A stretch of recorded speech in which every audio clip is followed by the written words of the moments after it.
Good morning, good afternoon, and good evening, everybody. This is Dylan with Tucson Future Classics, and that is our 2010 Spruce Mica Toyota Camry XLE. There's very good reason why I called out the paint color before saying literally anything else about this car, because this finished in that Spruce Mica is stunning. The Mica line of paints were always Toyota's least common, most prestigious, and most expensive paint lines. And this, that deep emerald or forest green with the almost candy depth of clear coat with that gold metal flake, would look just as at home on a bass boat or a lowrider as it does on this Camry.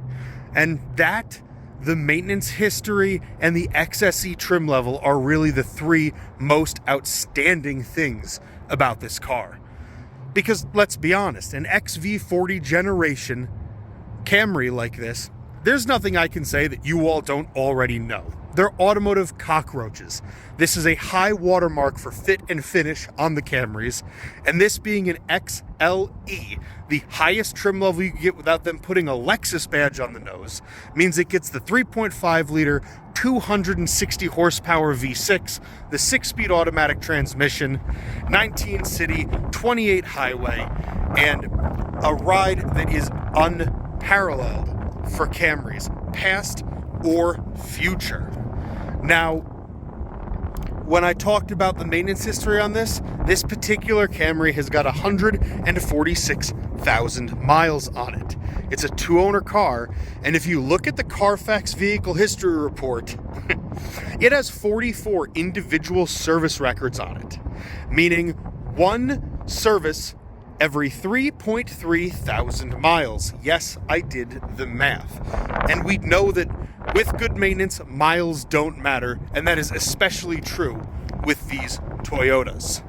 So, the lighter colored leather interior, that rear sunshade, which I'll show you when we get in the back, is just a really, really good package, and I can't wait to show the rest of it off. So, let's get under the hood, in the car, and out for a rip. All right, up under the hood. There it is, the 2GR FE 3.5 liter V6. Pretty tight engine bay because of the V6 in there, but it's Toyota, so it's laid out very plainly and very, very well. Here on the left-hand side, power steering reservoir here, coolant expansion tank here. Washer fluid goes there, you add your oil here, you check your oil down there. This is the air cleaner for the engine. Your brake fluid reservoir is right there, and your 12-volt battery is right here. In case you need to, that's your fuse box. It's a Toyota. It's simple, easy to understand, and everything under here just plain works. All right, in the trunk of the Camry, you'll see it's the trunk of a Camry. Mid-size sedan, big trunk. They kicked the edges out here to make the opening wider. Good lift over height. And then inside, nice load floor. You've got your ski or pass through right there. So pretty well laid out. Got an extra storage cubby here to keep small stuff from rolling around. And underneath the carpets is your spare tire. Jack is tucked into that corner right there. So yeah, it's a trunk. It's big and it's well laid out. All right, back seat of the Camry. You can see that nice light colored bisque leather interior. We'll slide on in real quick, shut the door, and actually I'm gonna slide behind my very own driver's seat and show you just how much room these Camrys really have. I've got good knee room as I move around. Backseat passengers get their own vents, get their own hard-sided little storage pockets there. Child seat anchors down below. Top tethers up above. And the most important thing, as I spin the camera around for the desert, is that guy right there. That is a manually retracting sunshade to keep the sun out of the back of the car. And it is awesome. I personally see no reason why that should ever go back down living down here. And again, I am 6'1". I've got good headroom at 270 pounds. I got good gut room, good knee room, and shoulder room is super comfy back here. Spinning around one, you'll see here in the center, obligatory armrest with the cup holder. And there's the front side of that locking pass-through. And yeah, it's a Camry. You've got a great amount of space, and these seats even have a good deal of squish to them. The leather's in really good shape back here. It's a good place to be. Before we drive, the driver's seat. Climbing in. Get ourselves settled in nice and extra comfy. Knock the seat down just a touch, and make sure that wheel is fully telescoped out. So, getting everything dialed in up here, you've got power windows, power door locks, and your power mirrors are there. Got a little extra storage cubby tucked in up there. Traction control off is down there. Hood release is there. And it's a foot activated parking brake on these. Here on the wheel itself, pretty simple stuff. Audio controls are here. Temperature and climate controls are here. This changes your display in the center console, or in the instrument cluster, to show all sorts of fun little nerdy tidbits. And this guy down here, this stalk on the back, is your cruise control. Up from there, you've got auto lights and a very simple gauge cluster. Temperature, tachometer, speedometer, fuel. Like I said, the odometer here, that little center screen will show everything from outside temperature, cruising range remaining, average fuel economy, average speed, all of that. And yes, I've absolutely cratered the average MPG by sitting here idling while I do all this media to keep my air conditioning going. Speaking of that, this center stack here has got everything you need for your infotainment and your HVAC. Powered on. I have my cell phone plugged in down here with auxiliary line in. So in this little storage spot, you've got a 12-volt power, USB, and auxiliary in. And that all feeds just a nice, simple head unit here. So you've got CD, auxiliary, radio, your presets. It does Bluetooth audio in, and this is the JBL sound system. So when you want it to, this thing can absolutely bump. And just nice, simple, clean display. Nothing to clutter too much up. Down below, automatic climate with the Toyota Plasma Cluster. It's just a fun name for their screen here.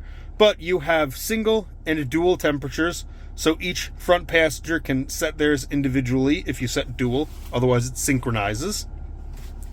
Auto does a great job. Honestly, if you just set this on auto and let it go, you'll never have to worry about it. But if you want to change things around, this changes how hard you want it, this changes where you want it, and those two change how hot you want it. Gear shifter on this one again being the XLE, the V6 with that 6-speed automatic, means you not only get your usual Prindle, but if you knock it to the left, you get Sport, and if you pull back or push forward, you can pre-select the maximum gear the transmission will take for an extra sporty drive. Now, just in front of that as well, you have got your driver and passenger heated seats. You've got a little cup holder or key slot here, which can be hidden away when I take a cell phone case out of it. Just clips into place. Here, you got another little storage cubby, which can in fact swallow this big Yeti water bottle, and another charge port right there. Again, if you don't want to look at it, it closes with that fine wood applique on top. Center console is deep and 2-leveled. You've got this little sliding tray up top, and then down below, you've got a good amount of space in there as well.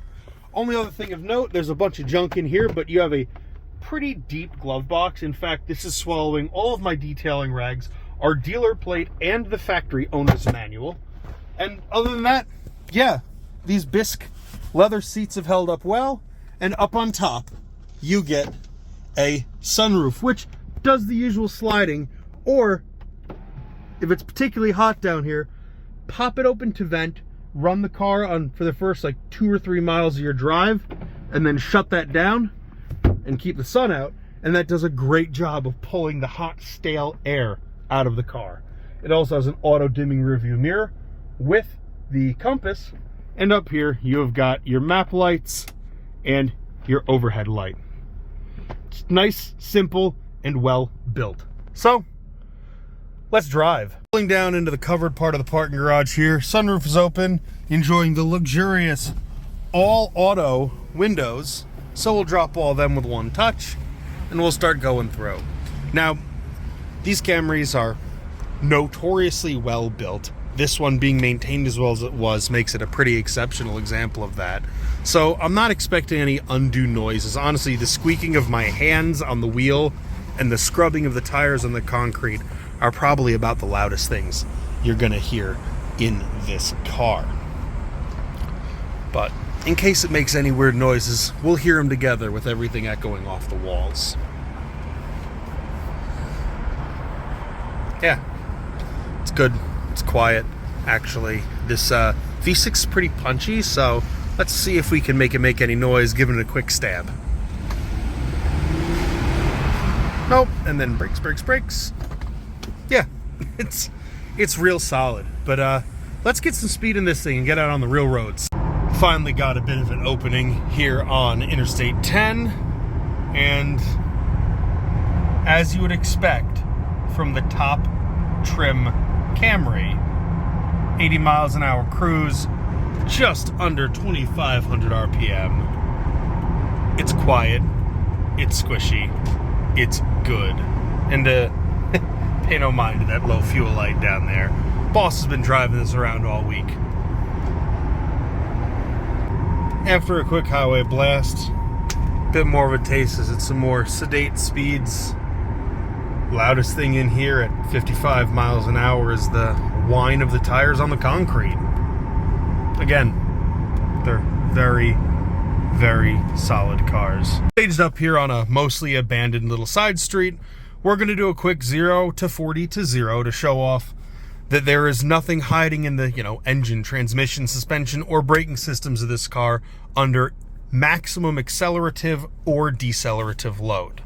And since these V6s can scoot, sport mode, traction control off, let's see if we can't make a little bit of noise. 3, 2, 1, go. Nice. 40. Boom. ABS working hard to pull us straight to a stop. Well done. Let's push it a little extra hard. We're going to duck down this alleyway here, go over some pretty broken up pavement, and just let the Camry do what it does. Get you where you need to go with as little drama as possible. Suspension does a good job handling the speed bumps. Those craters there. Still tracks pretty straight and true even over that rough stuff. Got a little washed out in the last monsoon there, but doesn't really care. It'll soak up pretty much anything you drive over, and it'll waft you along comfortably and confidently as long as you need it to. There you have it. Back at our lot, wrapping everything up on the 2010 Camry V6 XLE, finished in Sage Mica over Bisque. Yes, that's a lot of words, but this is a lot of Camry. And yeah, it's a Camry. But not all Camrys have to be boring, and this one certainly isn't. Long legs, comfy, good for road trips. That V6 can stand up and run if you ask it to. And it's still a Toyota. It's just gonna keep going. They're completely drama-free cars when you want them to be. So, to see what I am on about and experience this genuinely striking Camry for yourself, follow the links in the description below or call or text the number that you're about to see on screen to make an appointment. Until then, I've been Dylan. We'll see you soon.